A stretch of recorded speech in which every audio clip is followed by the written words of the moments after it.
Bismillahirrahmanirrahim. Assalamualaikum warahmatullahi wabarakatuh.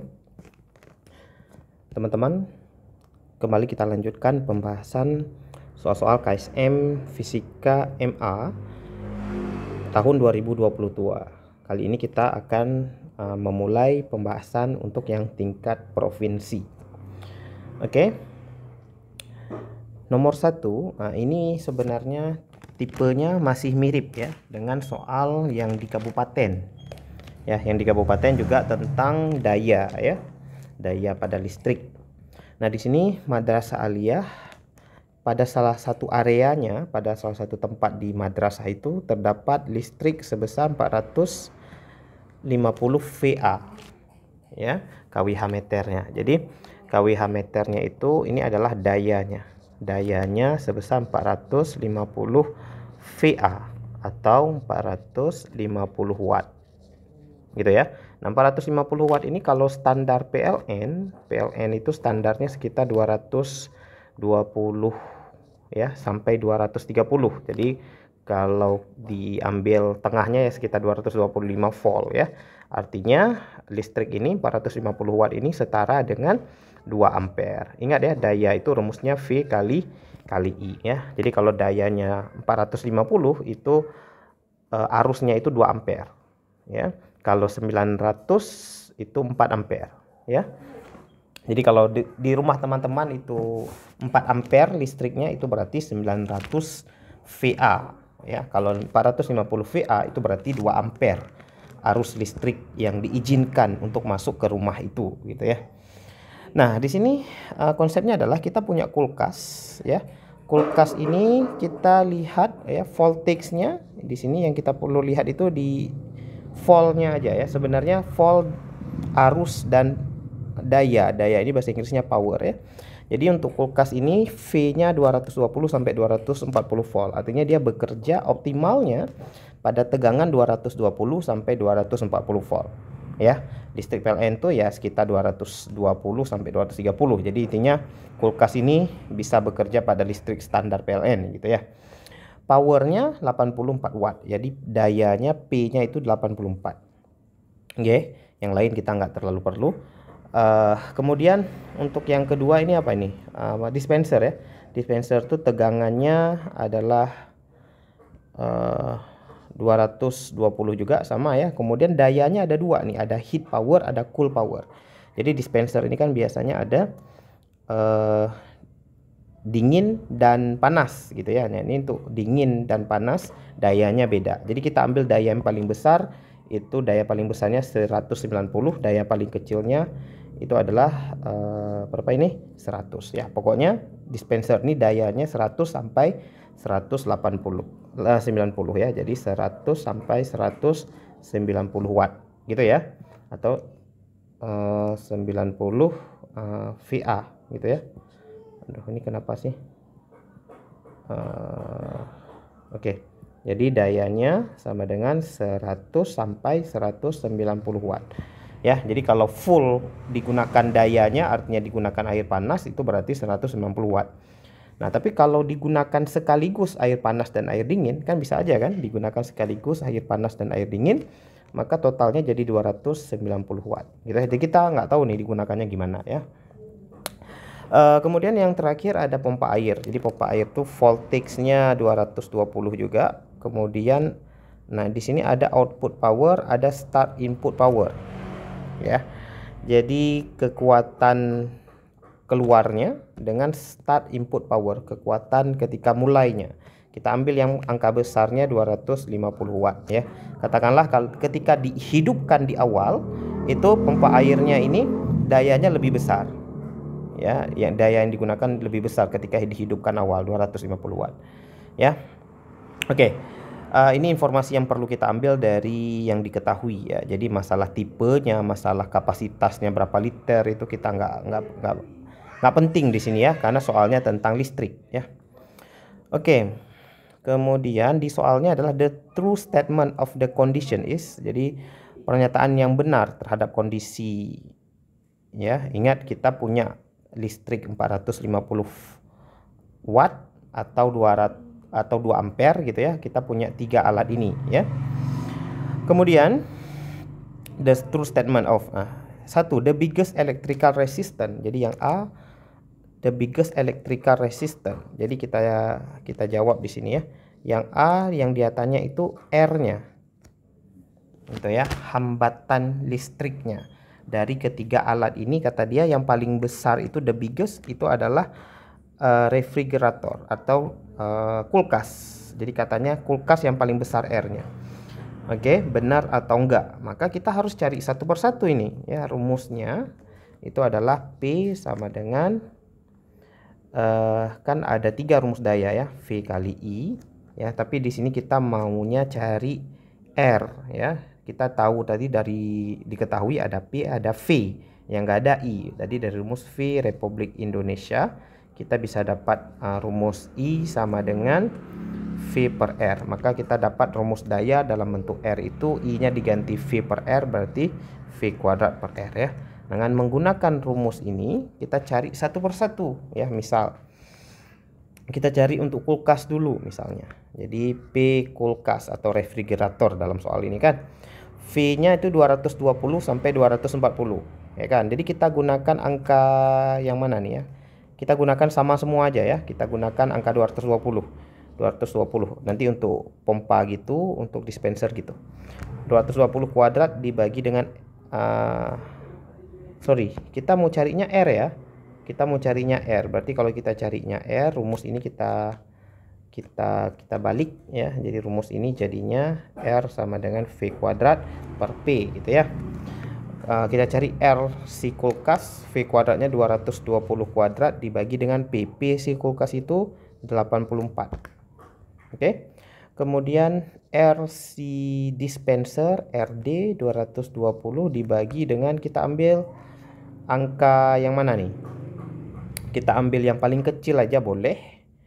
Yang paling besar juga terserah gitu ya. Karena hasilnya nanti akan jelas gitu ya. Misalnya kita ambil yang 100 gitu. Ya, yang cool misalnya. Idealnya memang kita ambilnya yang total ya 290 idealnya gitu.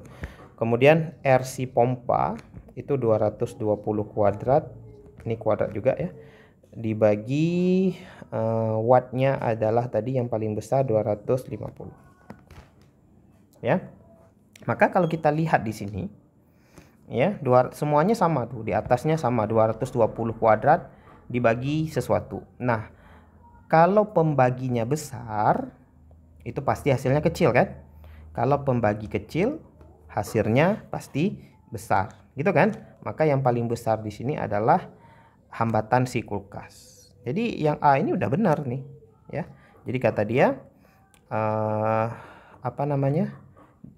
hambatan yang paling besar itu adalah si kulkas, ya benar gitu ya. Yang lain itu salah. Nah, katakanlah misalnya kita ambil yang si pompa, jangan ambil 250, ambil yang 125 misalnya si pompa. Ya sama aja, kalau ini kita ganti 125, hasilnya juga masih lebih kecil daripada yang dibagi 84 ya. Kalau si dispenser misalnya, ya kita ambil, jadi sama aja. Karena di sini daya paling kecilnya adalah yang 100. Gitu kan? Jadi nggak ada kemungkinan lain ya. Jadi kalaupun kita ambil daya yang berbeda pun hasilnya yang paling kecil wattnya itu adalah si kulkas ya. Jadi hambatannya itu kalau kecil berarti hambatannya besar gitu ya.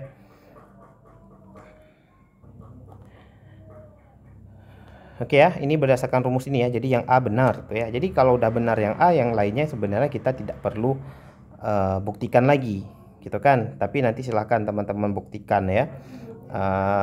Kalau ada pendapat lain, mungkin yang lain juga benar, ya bisa jadi gitu ya, berarti salah soal. Tapi kalau menurut saya kita nggak perlu buktikan yang lain lagi karena yang A udah benar ya. Nomor 2, dalam pesta olahraga Solidaritas Islam, nah ini ada nama pesta olahraganya ya, dalam bahasa Arab. Digelar pertandingan olahraga bola voli antara Turki dan Qatar. Pada pertandingan voli tersebut, seorang tosser Qatar memberikan umpan kepada pemain spiker. Yang ini kan istilah dalam voli ya, ada tosser, ada spiker. Pokoknya seseorang di Qatar ya, di pemain Qatar itu memberikan umpan kepada pemain yang lain ya dilempar secara vertikal ke atas. Kan biasa ya main volley itu di bolanya dilempar ke atas terus orang satu lagi itu mukul gitu kan. Dengan dilempar ke atas dengan kecepatan V ya sebesar 60 km per jam. Ya, jadi ini soalnya ini sebenarnya soal suatu benda dilempar vertikal ke atas gitu ya. Jadi gerak vertikal ke atas. Kecepatan awalnya 60 km per jam. Ini kita ubah ke meter per second idealnya. Saat bola tersebut memiliki kecepatan 0,4 V, berarti VT ya. Jadi ketika di atas ini kita ubah agak ke bawah ya, teman-teman ya. Jadi di sini ini misalnya dari awal dilempar gitu ya. Kecepatan awalnya V0 gitu. Nah ini sebenarnya kan ketika seorang main volley itu dilemparnya itu kan nggak dari tanah ya. Dilemparnya itu kan ya sebenarnya ya ada orangnya gitu kan. Nah ginilah lebih kurang ya. Jadi dia lempar ke atasnya itu gini. Kecepatan awalnya gitu ya. 60 km per jam. Kemudian di suatu tempat di sini VT-nya adalah 0,4 ya 0,4 V berarti 0,4 dikali 60 km per jam. Jadi ada V0 ada VT nih ya. Jadi dari tempat dilempar sampai ke atas itu tentu ada jaraknya H ya. Yang akan terjadi pada bola tersebut saat akan dipukul oleh spiker yang berada tidak jauh dari tosser adalah. Nah, jadi dia lemparnya vertikal ke atas tuh. Ya. Apa yang akan terjadi ketika mau dipukul? A. Bola tidak akan dapat dipukul oleh spiker karena terlalu tinggi untuk diraih jika dilakukan secara bersamaan. Jadi kalau pas saat dia berada di atas itu pada kecepatan 0,4 V terlalu tinggi, berarti nggak mungkin dipukul gitu ya. Bola tidak akan dapat dipukul oleh spiker karena ketinggian terlalu rendah. Nah, bisa jadi terlalu rendah kecepatannya, tapi nggak mungkin ya. Kita lihat dulu, kita cari H, berarti kita carinya H. Nah ini adalah gerak vertikal ke atas. Kita cari H ya. Berarti rumus yang cocok adalah VT kuadrat V0 kuadrat dikurang 2GH. Tapi di sini teman-teman kita harus ubah dulu kecepatannya menjadi meter per second ya. Jadi 60.000 meter ya dibagi 3.600 sekon. Gitu kan? Jadi nolnya dicoret. Jadi sisanya adalah 600 dibagi 36 meter per second gitu ya. Ini kita bisa bagi lagi sebenarnya, tapi kita biarkan aja lah ya. Kita masukkan gini ya, VT nya tadi berarti VT nya kan ini aslinya gini ya, VT itu adalah 0,4 V kan gitu ya. Jadi VT kita masukkan gitu aja lah ya, 0,4 V dikuadratkan. Nah gitu aja lah. Di akhir baru kita ganti ya. Kemudian V0 nya adalah V kuadrat. Nah gitu aja, nanti baru kita ganti jadi angka. Dikurang 2G nya kita pakai berapa nih, nggak diketahui dalam soal, kita pakai 10 aja biar aman, kali H. Berarti kalau kita buat 20H sama dengan V kuadrat dikurang, kan gitu ya, V kuadrat dikurang 0,4 0,16 V kuadrat ya kan, dikuadratin ya, 0,4 kuadrat itu 0,16 V kuadrat. Jadi kalau kita kurangin 1 dikurang 0,16 hasilnya berapa nih? Ya, 0,84 V kuadrat. Itu kan ya, 20H. Berarti H sama dengan 0,84 dibagi 20 dikaliin V kuadrat. V kuadratnya adalah tadi 600 dibagi 36. Ya kan, yang ini tadi kan V-nya kan, tapi dikuadratkan berarti 600 bagi 36. Nah ini kita tinggal selesaikan aja secara adat ya, nolnya dicoret ya. Kemudian ada 2 angka di belakang koma, berarti kita coret 2 nol lagi. Maka sisanya kita tulis dulu lah ya, 84 dibagi 2. 84 bagi 2 bisa langsung aja ya teman-teman ya, 84 bagi 2 berarti kalau kita tulis hasilnya adalah 42. Kemudian sisanya 60, kemudian sisanya 6, di bawahnya ada 36 2 kali. Itu ya. 36 2 kali, kemudian 36 ini bisa kita coret dengan 6 sisa 6, 36 coret dengan 6 sisa 6. Berarti sisanya adalah 42, 6-nya udah habis, sisa 10. Kemudian di bawahnya 6 kali 6 36, ya kan, atau 6 6. gitu kan. Ini kita lihat perkiraannya aja ya teman-teman, karena bukan ditanya angka tapi ditanya logikanya aja ya. Jadi 420 bagi 6 masih bisa. 42 bagi 6 itu kalau sama-sama bagi 2 itu 21, ya kan. Ini sisanya 3, jadi 21 ada 0, 3 ada 6. Nah 21 bagi 3 itu dapatnya 70 bagi 6, betul ya, 70 bagi 6. Kemudian 70 bagi 6 itu adalah 35. Kalau bagi 2 ya, 35 bagi 3. Nah 35 bagi 3 itu ya sekitar berapa nih, 11 ya, 11, sekian kan gitu ya, 11 meter, karena 3 kali 10 30 ya. Nah yang kita perlukan bukan angka pastinya berapa teman-teman, logikanya aja. Jadi kalau dilempar ke atas, kecepatan awalnya 60 km per jam sampai saat kecepatannya sisa 0,4 V ya. Kalau di 0,4 V ini mau dipukul, ini adalah ketinggiannya 11 meter. Ada nggak orang bisa loncat sampai setinggi 11 meter gitu? 11 meter tuh udah mungkin lantai 2 bangunan kan gitu ya. Nggak mungkin kan? Berarti kalau secara bersamaan itu nggak akan mungkin dipukul. Berarti jawaban yang tepat itu A ya. Jadi tidak dapat dipukul karena terlalu tinggi itu ya. Jadi ini menarik soalnya. Sebenarnya soalnya ya cuman gerak vertikal ke atas saja, tapi ya jawabannya dalam logika, dan hitung-hitungannya mungkin agak panjang karena kita nggak bisa pakai kalkulator gitu ya. Kalau bisa pakai kalkulator dari tadi udah selesai kan gitu. Oke, kita lanjutkan ke nomor 3 ya. Perhatikan gambar berikut ini. Ini ada gelas A dengan penutup, gelas B tanpa penutup. Nah ini kan di bawah ini adalah beberapa keadaan atau kondisi yang ada atau mungkin memiliki kesamaan dengan keadaan A dan B. Nah keadaan A gelas yang ditutup, keadaan B tanpa penutup. Yang A sistem tertutup, sistem terbuka, udah pasti A ya. Kalau sistem tertutup itu A, sistem terbuka itu B. Massa berpindah. Nah kalau dia terbuka berarti bisa berpindah kan. Jadi misalkan di dalam ini tuh ada air gitu ya, air panas misalnya, atau kopi panas. Nanti itu kan nguap ya. Kalau panas nguap misalnya. Artinya kalau terbuka itu bisa berpindah massanya. Kemudian yang massa tidak berpindah itu pasti keadaan A.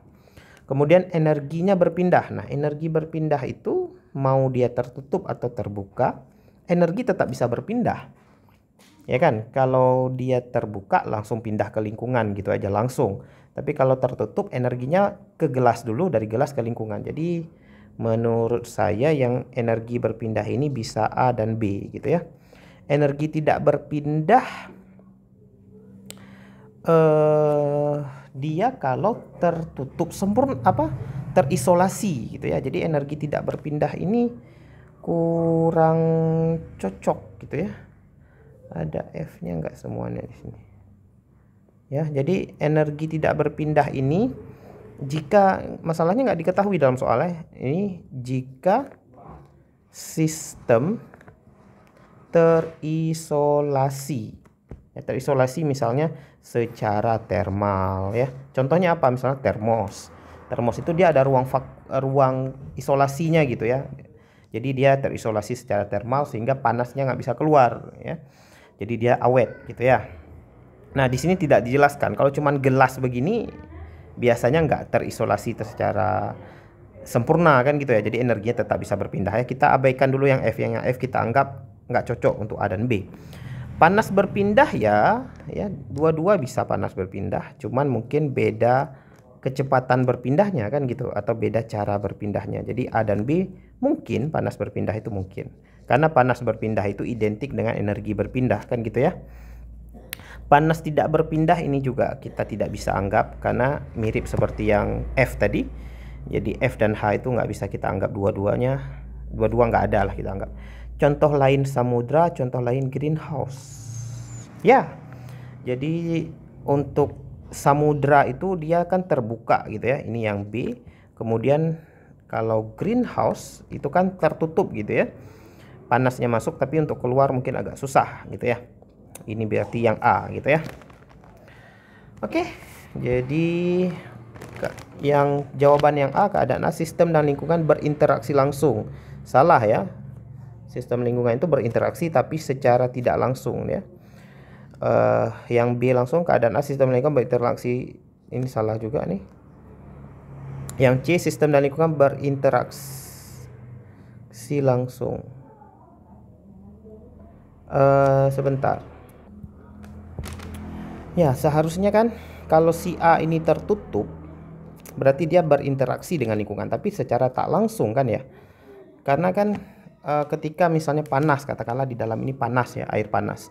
Panasnya mau keluar, itu nggak langsung ke lingkungan, tapi melalui penutup dulu, melalui gelas ya. Jadi harusnya kita kalau cari dari awal ini, kita cari dulu untuk keadaan A, sistem dan lingkungan berinteraksi secara tidak langsung. Ya, kemudian yang B, sistem lingkungan berinteraksi langsung. Kan gitu ya, karena terbuka ya. Nah, karena ini yang C, yang B salah, yang sistem berinteraksi langsung salah gitu ya. Jadi yang kalau dari sini aja kita lihat itu jawaban yang paling tepat menurut saya sih yang D ya. Kalau kita lihat dari sistem dan lingkungan aja. Tapi kita lihat lagi dari pernyataannya tadi. Yang A tadi adalah cocok untuk A, D, dan J. Ya. A, D, dan J. FH enggak ya. F dan H, energi tidak berpindah, panas tidak berpindah. Ini nggak jelas ya penutupnya apa ya, atau bahannya apa kan. Kalau seandainya ini ADFH misalnya, ADFH, J apa J contoh lain ya. Oke lah ya, paling bisa gini ya gitu ya. Jadi bisa aja nih, jadi tapi terbalik ya. Ini apa gambarnya yang terbalik ya? Ya pokoknya jelas ya, yang A itu ya, jadi untuk sistem A kalau menurut saya ini yang atas tadi ya. Jadi untuk sistem A ya, sistem A itu yang cocoknya adalah A, D gitu ya, J gitu kan. Tapi kalaupun mau dipaksakan bisa aja F, H ya, dan J gitu ya. Nah, ini kalau mau dipaksakan, kita anggaplah penutupnya itu bagus sehingga F energi tidak berpindah ya, maksudnya dan panas tidak berpindah itu juga bisa kita anggap gitu ya. Kemudian sistem B itu adalah B, C gitu kan. E gitu kan. Ini kalau kita paksakan, kita anggap penutupnya itu bagus gitu kan. Kemudian panas berpindah ini B berarti ya, kemudian I. Nah, gitu ya. Ini kalau kita anggapnya tadilah kita anggap ditutup itu memang betul-betul terisolasi secara termal gitu ya. Berarti si F itu masuk ke A gitu ya. Jadi harusnya begini jawabannya. Jadi ADFHJ, ADFHJ ini harusnya ke A ya. Jadi ADFHJ ini harusnya ke si A. Kemudian yang BCFGHI ini harusnya ke si B. Ya, ada nggak yang begitu? AD-nya ke si A, AD-nya ke si A, nggak ada ya. Ya, jadi saya sanksinya ini terbalik gambarnya ya. Jadi harusnya gambar B, ini harusnya gambar A. Ya. Atau memang pilihan jawabannya yang terbalik ya. Jadi begitulah ya kalau menurut saya ini jawabannya. Kalau secara sistem dan lingkungannya interaksi langsung dan tak langsung udah jelas D jawabannya. Tapi kalau kita lihat yang ini lagi nggak ada yang cocok kayak gitu ya, kecuali gambarnya dibalik ya. Oke ya gitu teman-teman, silahkan kalau ada pendapat lain kita diskusikan di kolom komentar karena sama-sama belajar ya. Kita lanjut nomor 4. Sebelum praktikum fisika ini bla bla bla panjang, saya udah baca sekilas tadi. Yang pentingnya langsung ke bawah aja nih sebenarnya ya. Ini juga mirip yang di kabupaten, udah bahas tentang gelombang elektromagnetik ya. Tentang cahaya tampak di sini. Kalau yang di kabupaten kalau nggak salah ke fotosintesis ya. Nah, di sini kita diberikan panjang gelombang cahaya tampak ya. Ini cahaya tampaknya Meiji Kuhibiniu dari kanan ke kiri, Meiji Kuhibiniu. Kemudian ada wavelength-nya. Wavelength-nya adalah panjang gelombangnya. Jadi yang di sini ini adalah panjang gelombang dalam satuan nanometer ya, dalam satuan nanometer. Jadi kalau ada di sini angkanya 780 si merah misalnya, itu berarti 780 nanometer ya. Praktikum yang akan dilakukan adalah percobaan Young. Jadi soalnya ini sebenarnya tentang percobaan Young ya. Percobaan Young ini silahkan teman-teman baca tentang percobaan Young, atau sering disebut percobaan celah ganda. Ya, ini kalau teman-teman udah belajar nih soal yang gampang sebenarnya. Menggunakan dua celah ya. Celah ganda itu ada dua celah berjarak. Jadi ini adalah D-nya. Saya langsung tulis diketahuinya ya teman-teman ya. Saya anggap teman-teman udah belajar teorinya ya. Jadi D adalah jarak celah, kemudian diletakkan pada jarak 100 cm dari tembok. Nah, ini adalah L-nya, jarak dari celah ke layar. Jika jarak terdekat antara pola interferensi garis terang pertama, jadi terang 1 ke terang ke-11. Terang 11 ini adalah 4 mili, ini adalah Y-nya, ini adalah delta Y. Karena terang 1 ke terang 11. Biasanya diketahui itu terang pusat ke terang 1, terang pusat ke terang 11, ya, terang pusat ke terang 5, gitulah biasanya. Kalau diketahui begitu dari terang pusat ke terang ke-11 misalnya, itu Y yang diketahui. Tapi di sini terang 1 ke terang 11 berarti delta Y. Ya, rumus terang itu adalah ini teman-teman, D Y per L sama dengan N kali lambda. N-nya itu terang keberapa. Ya, tapi karena rumus ini itu acuannya bukan terang pusat, maka rumusnya jadi D kali delta Y per L sama dengan delta N kali lambda. Nah, ini rumus yang kita gunakan. Ya, rumus yang kita gunakan. Kalau kita pakai rumus ini, insya Allah kita langsung dapat nih ya. Jadi D-nya adalah senti. Nah, ini kita harus ubah ke dalam satuan yang setara semuanya ya. Di sini kebanyakan senti ya, senti, mili. Berarti yang mili aja yang kita ubah nanti. Oke, D-nya adalah 0,1 ya. Saya coret di mana ini? Di sini aja langsung ya, teman-teman ya. Jadi D-nya adalah 0,1. Ini senti ya. Kali delta Y-nya adalah 4 mili. 4 mili berarti 0,4 meter, desimeter, sentimeter, milimeter. 0,4 cm kita ubah gitu ya. Per L-nya adalah 100 cm. 100 cm sama dengan delta N 1 ke 11 itu 10 kali lambda. Gitu ya teman-teman ya. Jadi hasilnya berapa? Kita mau carinya lambda ini teman-teman. Jadi lambda sama dengan 0,1 kali 0,4, 0,04. Ini semuanya senti ya. Dibagi nanti 1000.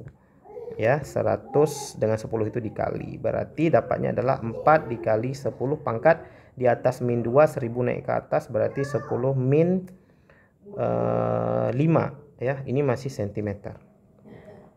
Berarti lambdanya berapa ini? Lambdanya adalah 4 kali 10 pangkat min 567. Min 7 meter. Itu kan? Atau 40 nano itu berapa sih? Nano. Kita tadi maunya ke nano ya. Nano itu 10 min 9 ya. Berarti 789. 400 kali 10 min 9 meter. Atau 400 nanometer ya. 10 min 9 itu nano. Nah, yang 400 itu di mana? Nah, ternyata 400 itu ada di paling kiri ya. Ada yang paling kiri 400. 400 itu adalah Meiji Kuhibiniu, ungu gitu ya. Ya.